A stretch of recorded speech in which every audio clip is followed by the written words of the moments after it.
Hello, happy Friday and welcome to Dateability Live. I'm Jess Santosa, founder of Dateability and your primary dating coach, and today we're talking about heartbreak. So the reason I was really inspired to do a video about heartbreak is because I know at least 5 people going through heartbreak right now, and it is a complex psychological injury that a lot of people can attest to and maybe haven't recognized that there is a whole grieving process involved in heartbreak. So I always like to say that while heartbreak is incredibly painful, the same part of our brain that registers pain of, say, a broken arm or another broken limb or even cancer also registers a broken heart. So it is equally as painful, which is why there's a huge mental health movement going on at the moment. So if you or someone you know is going through a heartbreak right now, give them lots of love and compassion and empathy. Feel with them. Don't tell them to get over it. Don't tell them there's plenty of fish in the sea. We tend to specialize as humans. We tend to specialize in pain avoidance because it's too painful to endure this psychological injury. So we tend to try to numb our pain with pleasurable things like endless hours of Netflix or eating ice cream in bed, and that is completely normal. So I just want to point out how difficult suffering from a broken heart is. I've definitely had my fair share of heartbreaks in the past, and if you're going through this right now, I really feel for you, and I'd love you to DM me so we can talk over Skype, and just let me know. But this video, I really just want to bring up 3 things, that the 3 S's that helped me personally and my clients deal with heartbreak and go through the psychological process of grieving onto healing. So the first thing I want to say is the reason you've gone through the heartbreak. Hello, Sia, welcome. The reason you've gone through the heartbreak is because you were seeking connection and intimacy, and that is a completely normal human need, to seek connection and intimacy. And that's essentially Dateability's mission and vision, is that we see legacy and generations that are healthy, with strong, robust families that are rich in love and rich in legacy, and not just happy memories, but foundations of knowing how to create a successful relationship as well as successful families. So you want connection and you want intimacy, and that's completely normal. And when we go out there and we put ourselves out there and it doesn't work out, and maybe you were dating somebody for a year, that is incredibly painful because you've invested all your time into that relationship, and for it to go wrong, or for it not to eventuate into marriage, hi Marnie, welcome, is so painful because you've invested all that time, and when you go into it, you know that this is the risk that you're going to take. So it's not a deficit that you wanted that connection. So don't ever say to yourself, and I know I'm being quite directive here, but don't ever say to yourself, well, I'm never going to do that again, or I'm not going to get my heart broken again, because you actually might get your heart broken again. But it's a matter of saying to yourself, this is part of it, this is part of the journey, and I will love again. My heart is a strong muscle, and I will put back the pieces of my heart, and I will love again. I will be strong enough to love again, because the heart is a strong muscle. And I want to just quote Timothy Keller right now, because so I spoke at a women's conference called Unleash Your Freedom. If you'd like access to that, just let me know. I might be putting it on YouTube. It was available for my private clients only for a limited amount of time, and now I'm releasing it to anyone who wants to watch this talk that I gave at Unleash Your Freedom. But I love this quote by Timothy Keller because it just perfectly, aptly describes sort of the human plight towards intimacy. And it goes like this: to be loved but not known is comforting but superficial. To be known and not loved is our greatest fear, but to be fully known and truly loved is what we need more than anything. It liberates us from pretense, humbles us out of our self-righteousness, and fortifies us for any difficulty life can throw at us. Hello, La Romana. So when we're loved, and we're loved in a place where we showed our vulnerability and that was accepted, it creates this freedom inside of us that we didn't know we had before we experienced this intimacy, which is why emotional safety is something that the private dateability community is learning how to vet in the early stages of dating. So when you and consider someone for a long-term relationship, the theory is that if you're vetting them in the really early stages of dating, then you sort of get a gauge on where their core values are. But I just want to say that the risk of heartbreak is still worth the reward of being fully loved and truly known.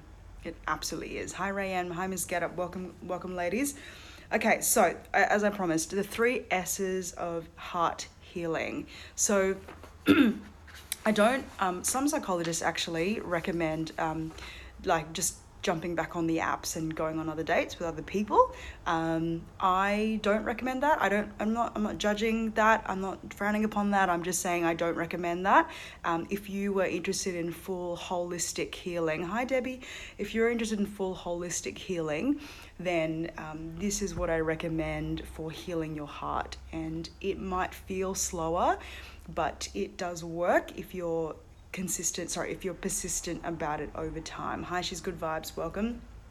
Okay, so as I said, heartbreak, complex psychological injury, be kind to yourself, be compassionate to yourself. You have every right to be upset, to cry, to grieve, because you've just lost something. There was a life that you were building, and now that life has died, it's like the snapping of a green branch to the man inside or to the woman inside. That's a quote by Natsim Hikmet, Turkish war poet. All right, so as I said, the anterior cingulate cortex, I don't know if it's found in the limbic brain. I wouldn't be surprised if it was. The limbic brain is in charge of emotions, and the prefrontal cortex is in charge of executive functioning, things like planning and rationality, which is why when we get really emotional, you can't reason with somebody who's really emotional and grieving. You can't say to them, okay, so you need to read this article about how you can heal in 5 steps. Like the person's emotional. Like you need to feel with them. So I've even read about a cancer survivor who said she would rather go through another session of chemotherapy than go through heartbreak. All right, so 3 S's, as promised. Sorry, I keep going on tangents. Okay, so the first is the self. The first S is the self. So rebuild yourself. Reestablish, who are you? What is your life about? What is your purpose outside of a romantic relationship that genuinely gets you jumping up in the morning, excited about life? So I like to say my version of success is finding your sweet spot and finding how that sweet spot adds value to other people. Where in your world do you feel like you're most alive? Apart from a relationship. So yes, your relationship will help you feel most alive. It's amazing. I'm currently engaged to my soulmate right now, and he's amazing, and I love being with him. However, if I lost him, I would still have other parts of my identity to buoy me, including my relationship with God. So it's a really holistic orchestra that we're working with. So thinking of the voids in your life, and especially the voids that your partner used to fill for you. What else happens when we're in a relationship, especially for like 6 to 12 months, because the 3-month mark is quite vulnerable and fragile, but then we get to 6 months, we get to 12 months, and suddenly this partner concept develops. So we have a self concept as we're single. or just even as we're people, we have a self-concept, and then suddenly when we're in a relationship, we start to get into a partner concept, so the self-concept becomes blurred. And no wonder during the moments of heartbreak you experience something called self-confusion. So you're confused about who you are because so much of your identity was intertwined with your partner, and now that's gone, so then you're figuring out who you are again. So there's two psychologists called Guy Winch and Teresa Di Donato who recommend spending time with new people. So if you have the strength, go to like different networking events or a party where you don't really know anyone. Don't talk about your heartbreak. Pretend that it doesn't, just for a night, just pretend that you're somebody else, or like you don't, you just didn't, you to pretend it didn't happen, just for the night, and just throw yourself into new people and enlarge parts of yourself that had nothing to do with the relationship. So for example, you might be, I don't know, a financial planner, or you're in data analytics, or you're excited about the things that Google is doing in your company, or something like that. And you go to this networking event talking about that and introducing yourself as that other person that you want to be.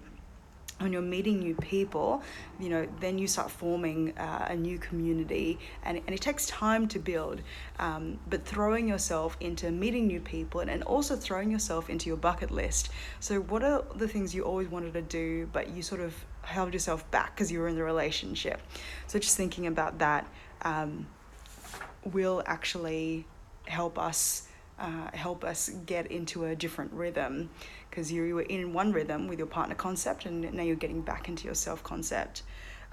So when I had heartbreak a few years ago with an old ex-boyfriend of mine, I had thrown myself into spoken word poetry. I started writing heaps and heaps and heaps of verses and stanzas and things that I'd wanted to perform, and what happened is I had developed this new community in the art scene, and I was suddenly Jessica Santos of the spoken word poet. And so if you Google me, they're down below all the DATEABILITY stuff, there's stuff about me performing, and I was on the cover of this free magazine one time in Sydney. Anyway, really hilarious, but I really loved it, and I was part of that community for 5 years, and it really helped me build my pride in myself again. So I know that sounds really random, but I also like to call it meaningful distraction, when you throw yourself into something that's distracting and pleasurable, but is also meaningful to you, something that you could really leverage off later down the track. So just thinking about that. So for you, it might be getting your finances in order. It might be getting into shape. It might be meeting new people. It might be focusing on your career for a bit. It might be, throwing yourself into cooking, or throwing yourself into, meeting randoms on Meetup. Whatever it is, do something different that breaks pattern, and kind of reinvents your self-concept. Yes. Okay, the second thing, as I said, finding a sweet spot, finding out how your sweet spot adds value to other people is service. So giving to others and finding a purpose that's bigger than us will naturally just result in this amazing, I've got my notes all mixed up. Let's just see. We naturally, Okay, you know what?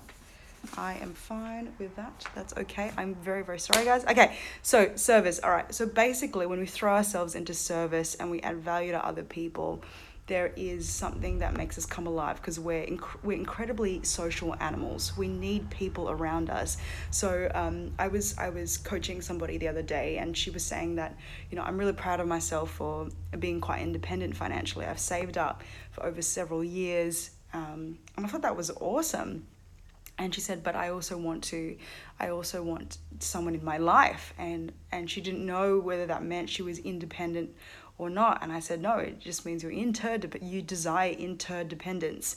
And that's the kind of the beautiful intertwining of people in a community. And so when we can serve other people. So whether it's, for me, it was through the spoken word community, it could be your kind of sweet spot of person or person demographic that you want to serve, and serving them will actually add a lot of value to your heart and enlarge the peace of your heart. So nothing gives me more pleasure than doing these videos for you guys, because I just want us to be, you know, on top of what creates health and wealth in our relationships. So that's really valuable to me and gives me purpose. So what gives you purpose? Throw yourself into that, because all of that is awesome. Okay, and the last one is solitude. So solitude meaning that when because I'm incredibly extroverted, I would want to always have plans on a Friday night. And then I started to learn, now that I'm in a relationship, even though I do often have plans on a Friday night anyway, I realized that when I'm alone, that is when, and I work from home nearly 5 days a week, and I can go a bit crazy because I'm extroverted. So I do a lot of meetups and I do a lot of networking at night. But what I found was that if I'm alone, that is my time to sort of order all the thoughts in my brain and do some really deep work. And because I've sort of worked on my ability to do that, solitude has become, peace and solitude has become this reward for working so hard on myself and working so hard on the relationship with the person that will always be with me to the very end, which is me. And of course there's God, if you believe in God, if you have a relationship with Jesus, but it is the relationship with ourself that must always be cultivated, whether single or in a relationship. So those three things, again, are self, rebuilding your self-concept when you break with the partner concept. So self-service, throwing yourself into a purpose that's bigger than you, your sweet spot that adds value to other people, and solitude. So the solitude of being on your own, getting lost in the thoughts in your own head. For me, I do that in cooking a lot, when I'm cooking, and I just throw myself into my thoughts. And thanks, Sarah. So self-service and solitude, and that is a much healthier way of healing. And gradually we get into this new rhythm and surround ourselves with new people and this new community of friends that know us as us, and not know us as the girlfriend of somebody else, or us as the partner of somebody else, or boyfriend of somebody else if you're a guy. So you have it in you, and I know it's hard right now. So not after, but maybe even during, you'll have moments where you just want to break down and cry, and you don't want to see anyone. You just want to lock yourself in your room, watch Netflix, and eat ice cream in your bed, and that is fine, because that's what your heart needs right now.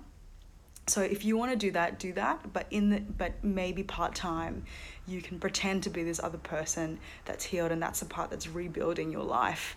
And you know, no one does it perfectly. I definitely didn't do it perfectly, but we can do it. And so if you just want any more support on that, DM me. I would love to hear from you.